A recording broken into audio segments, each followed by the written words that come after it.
Hey everyone, this is Mr. Tanner, and I want to walk you through the Black Diamond section for Unit 1, Intro to Social Studies. We'll also be looking at the Double Black Diamond section because both of those are going to be due this Sunday, September 20th, to close out Unit 1. So let's go ahead and take a look. If you're starting at my website, mrtannerblevins.com, you'll be on the home page. You can just move over to Unit 1, hover over that, and then select Black Diamond from that menu. And if we look at the learning target, it says, I know the definitions of geographical features and the elements that should be present on a map. So let's go ahead and take a look. Task 1, geographical features of vocabulary. For task 1, you're going to go to the next blank page of your composition notebook for social studies. You'll title it Types of Physical Features Vocabulary, just like I did.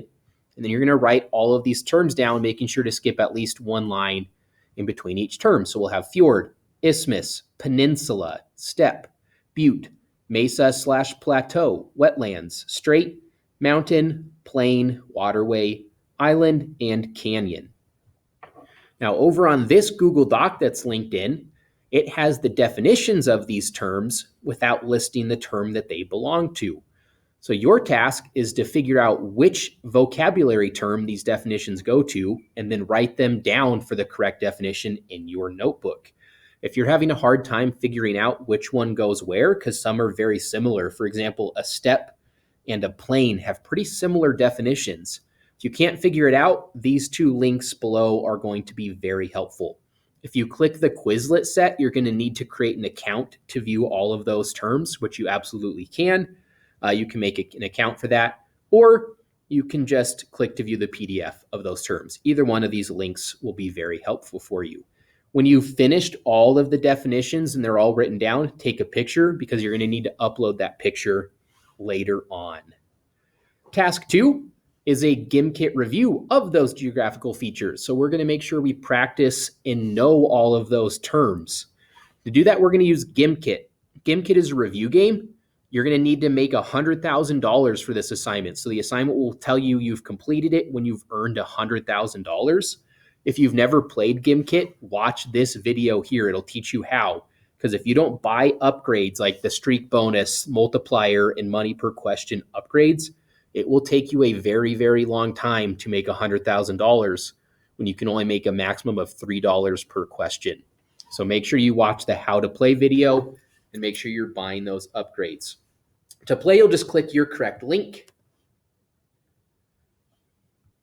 When you sign in with your school account, you should have already created an account. And once you've done that, so you'll select Google, it should have your name in a drop-down menu on that page. If you do not see your name in the drop-down menu, it means you have not joined my GimKit classroom yet. And in order to do that, you're just going to go back to Unit 1, green circle, click right at the top, click on the instructions for Task 1. Let's go here, click the instructions to view on Task 1, green circle, and you're going to follow step 3 and 4. So you're going to navigate to GimKit to create your free student account. You'll learn how to do that by clicking this link and watching the video. And then once you've created your account and you verified your account with a parent or a guardian, then you will select the GimKit period that you need to join, whether it's period 1 or if you're my period 2 class or my period 3. Then once you're there, you can go back, click this link and select your name from the drop-down menu. Make sure you watch this video on how to play. Again, it will take you a really long time if you don't watch that video. Task number 3 and task number 4 are very similar assignments. They are both from the same document of different warm-ups for elements on a map. You'll select your correct class period. It'll take you to Google Classroom.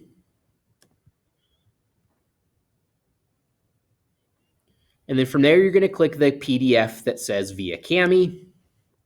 And both of these, task 3 and 4, the PDF documents are 2 pages. The first page is a map. And this map has all of the information that you're going to need to answer the different questions. So if we look at the elements on a map, the questions on the second page, there's 2 questions for each day for 10 questions total.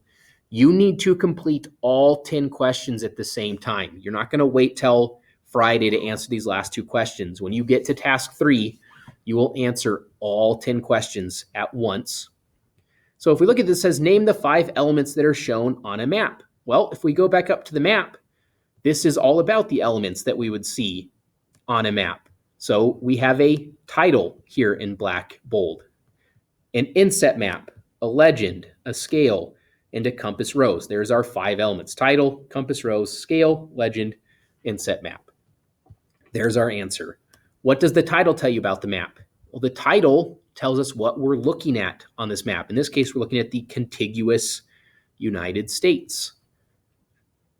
And then you're going to keep answering the questions from there. Please notice on the second page, we also have our vocabulary. So if it's asking you how many states are a part of the contiguous United States, and you don't know what contiguous means, look at the definition for contiguous: sharing an edge or boundary or touching. 48 of our 50 states share a boundary with at least one other state. The only states that do not are Alaska and Hawaii. So we have 48 contiguous states. Alaska and Hawaii are not. There's a couple of different answers for you. You'll just keep making your way through and answering all 10. Now, obviously, if you don't know an answer, make sure you ask me and I will help you out. That's task 3. Task number 4 is very similar. Again, it'll take you to Google Classroom for Kami. You'll click the warm up, and this time we're using a picturing of the world. So this is the entire world, and you'll again answer all 10 of these questions right away as you use this map to help you out.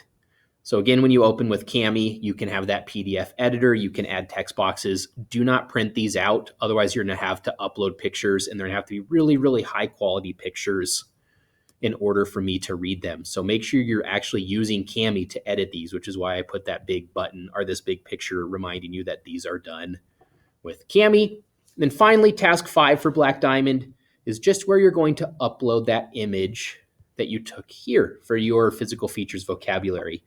Inside the Google Classroom assignment, there is instructions that will show you how to upload pictures if you don't know how. But you'll just upload the picture of your completed vocabulary in your notebook. Once you've done that, you're onto the level up quiz. You need to take that level up quiz until you get a 100%. Remember, I will grade it as a 0 if you don't score 100%, because you can use your notes, you can use all of the assignments we've done, you can use online resources, you can use me as a resource, and you can take it as many times as you need to in order to score a 100%. So there's no reason not to.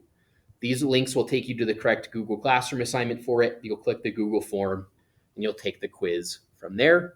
Once you've gotten 100%, you'll click to go to Double Black Diamond. And now we're on our last assignment. There's just one task for Double Black Diamond, and it's designed to get you outside. So let's take a look.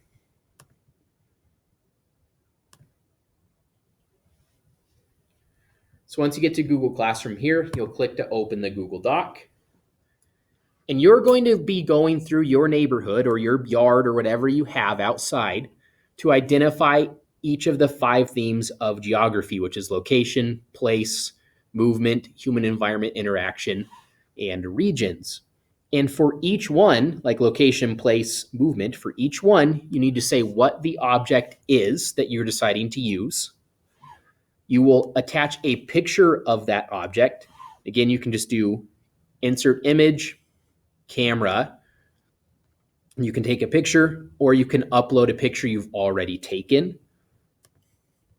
And then you need to write an explanation for how that image or that object matches the location. So a good one for location could be like a street sign. A street sign tells you where you are. You need place, movement, human environment interaction, and regions. And I've given you an example of what this might look like here. Once you've completed this assignment, you'll just press turn in, and you will be officially done with all of the learning for Unit 1.